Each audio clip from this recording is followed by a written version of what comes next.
How's it going, man? Going good. How's your day so far? Pretty busy, but good. Busy is good these days. Awesome, awesome. So this Friday, you guys are putting up your album, Major Minor Collective. So can you tell me a bit about the songwriting and the production behind this album? Of course.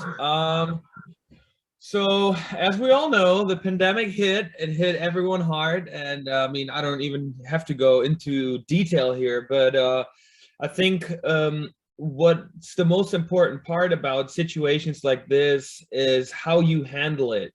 You can either there's so many ways of handling a situation like that, and I think a lot of the reason why we did what we did with the situation was our philosophy in life, but also the way we handle the band in a lot of ways is knowing what we don't want.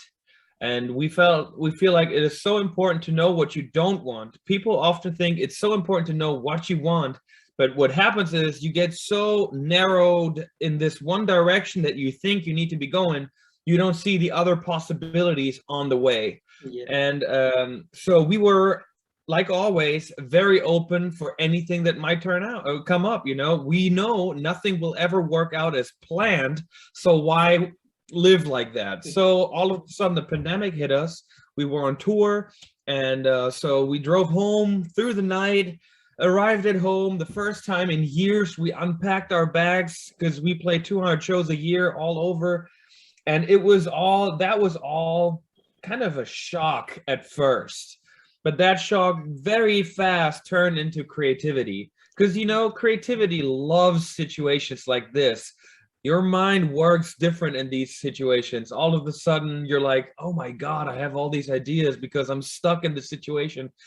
And one of the ideas that came up was, hey, why don't we do an album like we did, where we work with other artists and see where this is going? And it was out of our comfort zone as well, which is something that for people like Philip and I, who are very, I don't know, very, what's the word I'm looking for? Like, we don't like to get out of our comfort zone. When things Gotcha. work, we don't like to get things out of our hands. So all of a sudden you're like, hey, do something with this song, and they're taking your art and change it up. That was very uncomfortable. So we were open for that, and this is kind of what happened. Sounds good. Sounds good. And you brought so many artists in this particular album. And how was it like to work with all of them? Did they had their own ideas, or did you want them to do as per your guidance? Well, first of all, it was an honor to work with those people. A lot of the names on this album, and we know that, we are very aware of that, are a lot bigger than we are. So someone like Lizzie Hale Yeah. from Hailstorm, it was an honor to have her on board, and it was definitely something where we learned a lot from. We had to all of a sudden not just produce ourselves, which is something that we've done in the past a lot, and it's different for me and him. We live together. We're always, we're best friends no matter what. It is different for me to tell him, hey, do that one more time, I think you can do better, or him going, that sucked, do it better. It's different to tell him that than to go to Lizzie Hale and tell her, I think you could do better than that, or and you maybe do this. So getting over that bridge was something that we had to learn, but we did definitely learn a lot, and we became a different kind of producer, or the new chapter of our producer self was opened with this album, and that was a lot of fun. Working with them was cool because what we did was the songs were finished, right? So we had around about 19 songs that were able to be picked from the artist, and we had a secret homepage where they can pick the song, whichever song they want to take, and do whatever they want with it. And that was our idea too, because we really wanted to see, what does someone like Neil Fallon of Clutch or anybody else on the album do with our songs, where a lot of these songs were at a point where Philip and I didn't know where we want to go with it. So we were like at a point where whatever comes up, we're ready for it because we don't know what to do with the song. And for instance, the song that Neil Fallon picked, which became Corina Corina, Yeah. I had a version, or we have a version of the song where I was singing on it. It was done. It was a finished picture book song, and it was called "Will You Remember Me?" And we're singing about the same stuff. Neil has the same topic, the exact same topic that I'm singing about, and he has never heard my version of it, or never heard even that I had a version of it. So it was cool how music is already translating a message without words. Sounds awesome. Sounds awesome. And do you guys have any plans for this Friday for the release of the album? Actually, this Saturday, we are playing our very first show after this pandemic. And it's also on top of that in our hometown. We're from a small town here in Germany, and we don't play here that often. There's not really an audience for the kind of shit that we do. So we're really excited about it, but also a little nervous. You know, you never know how they're going to react to it. So I guess Friday we will just enjoy the day, and we'll probably, you know, go and do our thing. You know, we're in the studio every day practicing, recording. We'll just do that, and then at the end of the day, we'll load everything into the van. And Saturday morning, we drive to the location and go back to the thing that we can do best: play Awesome. live. Awesome, awesome. And does this album have anything conceptually done or anything that is put on some particular theme? Do you mean if it has, or Yes, or if it has. I think the theme was not really. It's not like our, I don't know, our Space Odyssey album or something like that. It's not like, you know what I mean? It doesn't have this one particular topic that everybody's singing about, because Yeah. everybody just went for it without ever hearing a song from the other singer. So it was, this pandemic was already putting everyone into this place of solitude, and having every artist being alone on their own, do their thing with whatever they were doing, was quite special. And it was cool because it was a collaboration. You know, we were all working together, but everyone was separated all over the world, and so that created this like crazy vibe. And so I think the theme for the album is kind of that: how do we as artists go through anything in life, but most importantly, obviously, in a time of a pandemic. And we have never mentioned to sing about that, and I don't even think every song is about that, but I mean, obviously it was inspired by it. I mean, it's very obvious. The song that Dennis Luxon, he's the singer of Refused and Invasion, and he did the song called Here's to Magic, and he kind of sings about that, how we are in a way a magician. You know, we're creating something out of nothing. People are used to that. I mean, since day one, we were feeling cold, so we found a way to control fire. That's already, I don't know, that's already creativity right there, you know. So and then to put this into place of where music is nowadays, I think it's really interesting. And I think that's kind of the theme of the album, is where the hell does creativity come from? Because it's obviously not growing on a tree. It's obviously something that needs to be worked hard for. It wants to be grinded and almost, I don't know, put into uncomfortable situations. Sounds good. And musically, you guys are doing amazing work for the musical fraternity. And also, you guys are into motorcycle stuff as well. So how is that whole thing going on with you guys? So you're still doing the same kind of works, and you're building new motorcycles out there? Yeah, kind of. I mean, motorcycles have always been a big part of our lives. We were at a point like a couple years ago where music was not cutting it for us anymore. We were really tired of the music business, most important. Like it was just, I don't know, sucking out all the fun of making music, because there was all these rules attached, and it was motorcycles that got us back into music. We forbid each other to listen to music at all for 2 years.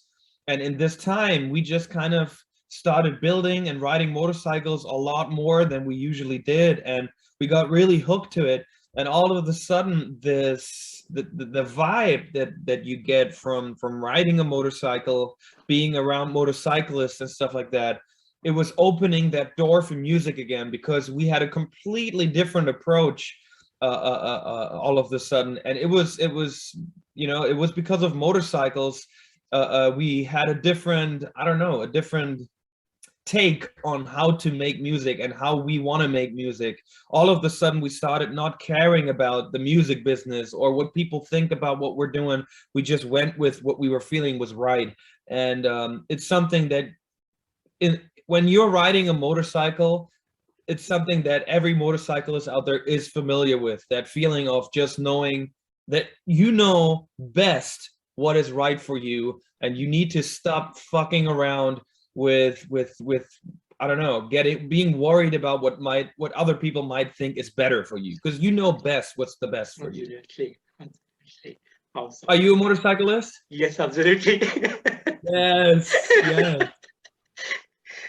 So you guys are known for touring. Touring is something that you always do, right? So Yes. you already, a tour has been scheduled for March 13th, I believe, for 2 months time. So how is the preparation going for that one, and how excited are you guys about the touring? We're obviously super excited about. We can't wait to go on tour again.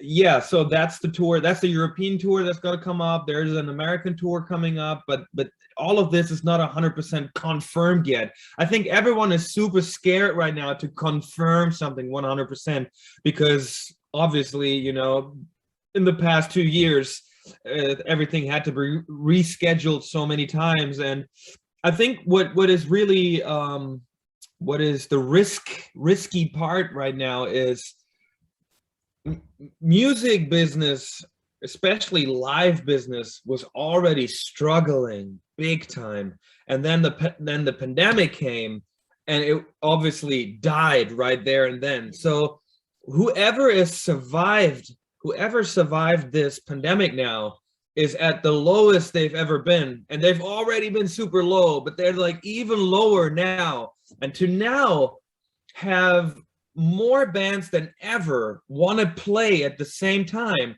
but you still have the same amount and the same problems from before.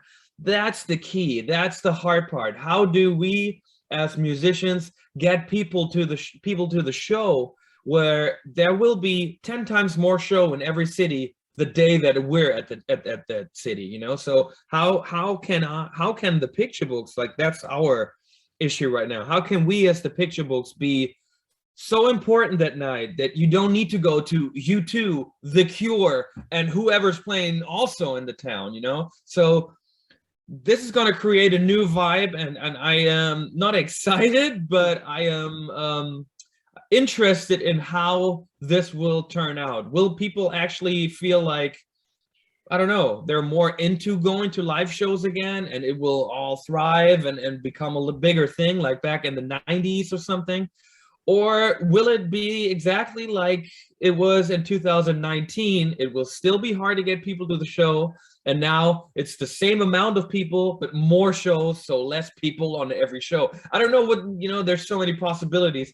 I don't know, how is it in India? Like I can imagine the lockdown is still on, like it's there's so much of restriction, and the cases are still higher, and it comes down, then it goes again higher. So right. the situation is not even coming back to normal.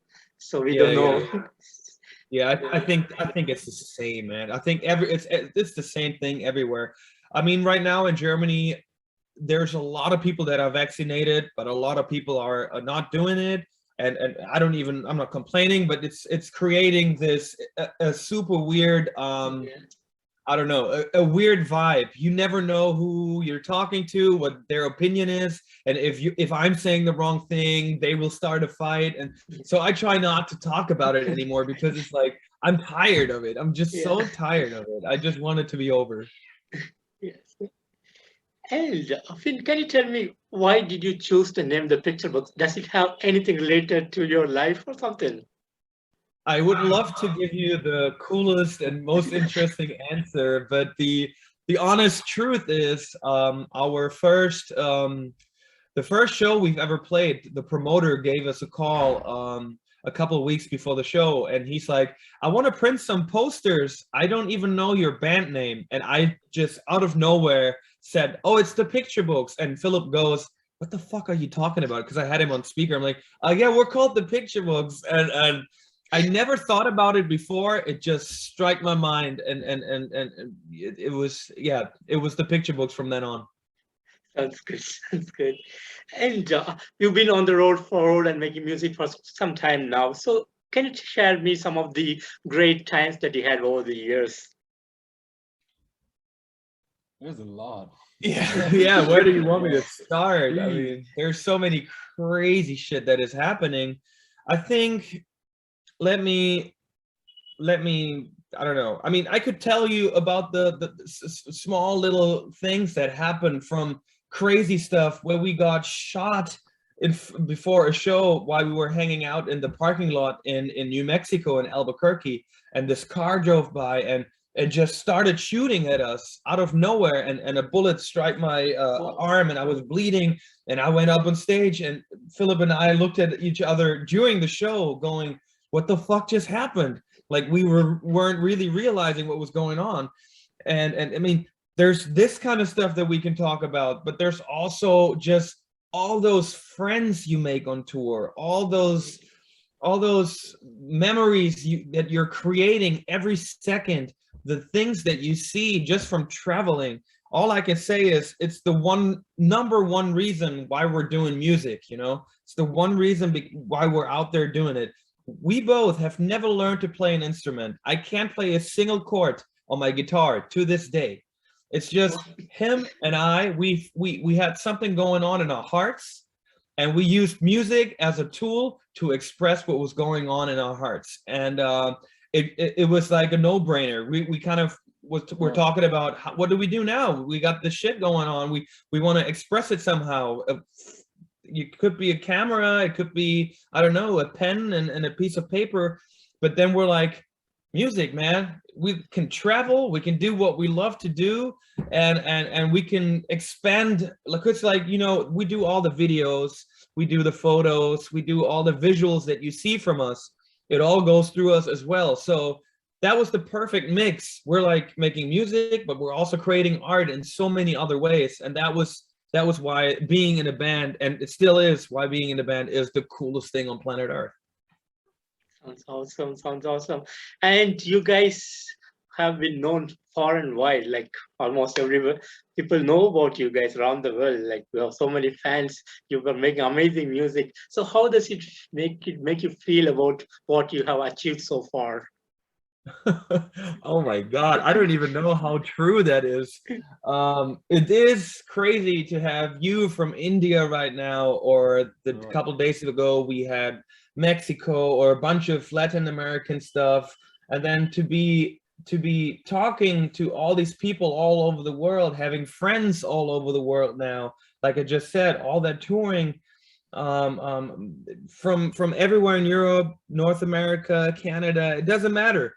The places that art can travel without even us being physically there is amazing. And it's I don't know, it's kind of breathtaking to bless you. It's kind of breathtaking to think about that, because like I said, we're from a small town, man. We're from a really small town here in Germany, and who gives a fuck about Germany? Germany fucked up big time, and that's all right. It's okay to hate us, you know. We hate us ourselves, you know. We Germans are very very aware of what we fucked up in our past, you know, and we're very proud of not being proud of our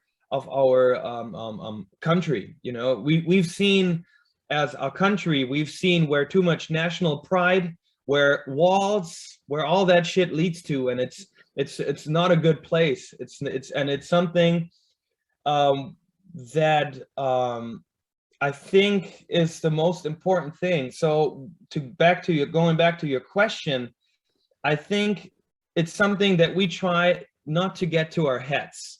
We try not to think about it too much, you know, because I don't know, man. I don't want to get too deep, but to like yourself, you know, to be able to do that, to love yourself or to accept yourself is the beginning where it needs to start, to be able to love or accept others, but also to accept that others love you. Yeah. And so you saying what you just said, it kind of weirds me out. I don't like hearing it because I'm like, I suck. Nobody needs to like what we're doing because I suck. But obviously it feels good, and I'm getting goosebumps as you said it. And so yeah, thank you for liking us. We're like, I guess to sum it all up, it's very overwhelming. Thank you. And what would be the dream for you guys? Oh, we're already living it, dude. Sounds great. Sounds great. Sounds great. For sure. And do you have any plans to explore to the newer places and perform for the people out there? And what are those places be? We want to go to India, man. Wow, that'd be awesome. Oh man, no, for real. We're huge fans of the country and the culture, and it's definitely on the agenda to at some point be, I don't know, at least travel there, tour there, I don't know, do something like that.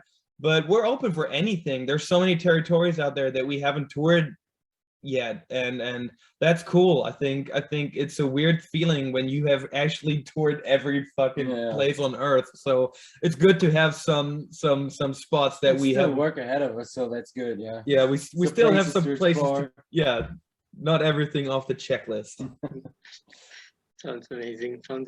And guys, finally, what would be the message that you would like to share through the magazine? Thank you for showing interest in whatever the fuck we're doing out here. This is amazing, and we feel very blessed and overwhelmed and grateful for that. And to anybody out there that is struggling in these times, or even after these times, even before or in any other time, know that nobody out there is perfect. Nobody's flawless. We all suck. And that's okay. That's the one thing why we are so perfect, because we don't need to argue about the flawless part anymore. We're all fuck ups. So let's just enjoy life and accept each other.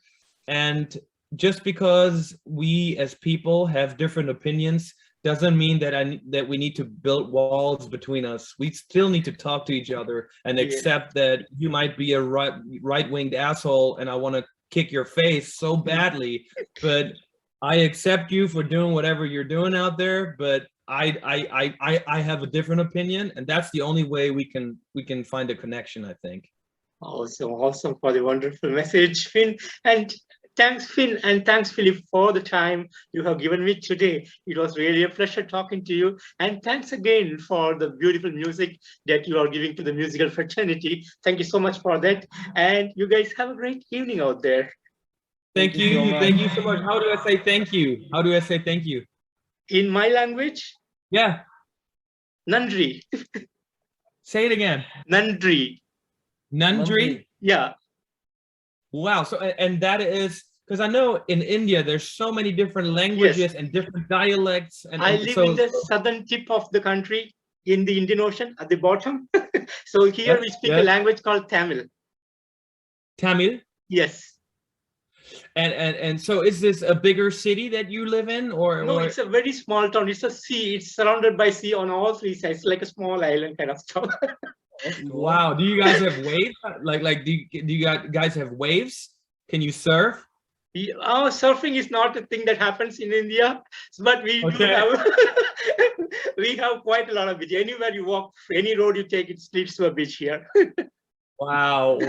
I had a yoga teacher, and he was from South India, but he was like, he said he lived in this village and it's like in the jungle, and he talked about tigers, and I'm like, oh my god, this sounds horrible. It sounds beautiful, but like it sounded so adventurous. Like he talked about a normal day in that village. I'm like, dude, you talk about tigers like I talk about little cats.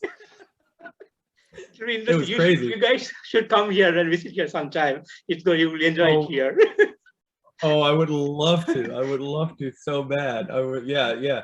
There's a lot of things that we love about the Indian culture. You know, I love the whole, I don't know, the whole meditation stuff and everything. I'm really into all that. But also, you know, us as vegans, and I've been vegetarian, vegan my entire life. He's always over a decade, even like so long. And the vegan thing that is happening right now here is, you know, it's everywhere now. Everyone's going vegan. But back in the day, like in my childhood and everything, the only vegetarian or vegan food that we could find was Indian food. So we always went to Indian restaurants anywhere. And we got a bunch of in my city and the next city, and we all know them and they know us. They already know what we like. They know we like the mata paneer and everything. So we always get all the Indian food. I don't know, man. That's interesting. Yeah, we have a very deep connection with German Indian people. Yeah. Interesting. Yeah. Yeah. All right, brother. All right. Thanks very much, Lynn. Thanks, Philip. Take care.